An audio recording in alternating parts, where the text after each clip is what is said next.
చంద్రబాబు నాయుడు సుదీర్ఘ రాజకీయ అనుభవం ఉన్న నేత. ఏ విషయంలో ఎలా స్పందించాలో, ఎలా అయితే ప్రజలు ప్రశంసలు దక్కుతాయో ఆయనకు బాగా తెలుసు. ఇక రేవంత్ రెడ్డికి సీఎం పదవి కొత్త, ప్రభుత్వంలో ఉండటమే కొత్త.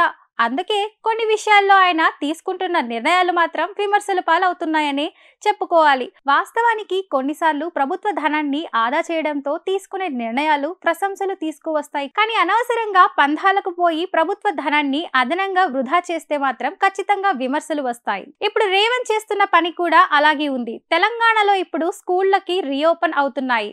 ఈ సందర్భంగా విద్యార్థులకు పాఠ్య పుస్తకాలను అందించాల్సిన అవసరం ఉంది.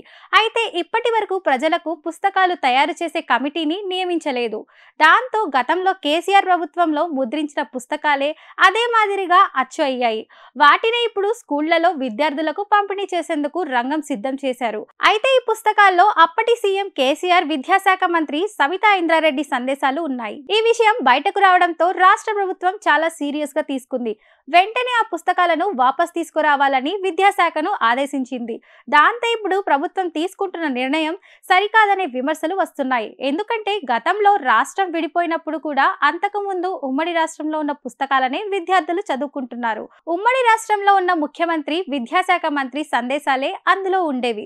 కానీ కేసీఆర్ వాటిని వద్దని చెప్పలేదు.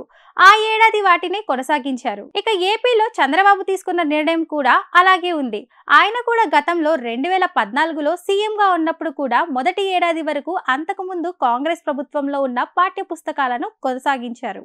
అలా ప్రభుత్వ ఆదాయాన్ని ఆదా చేశారు. అయితే ఇప్పుడు రేవంత్ రెడ్డి తీసుకుంటున్న నిర్ణయాల వల్ల ప్రజాధనం వృధా అవుతుందని అంటున్నారు.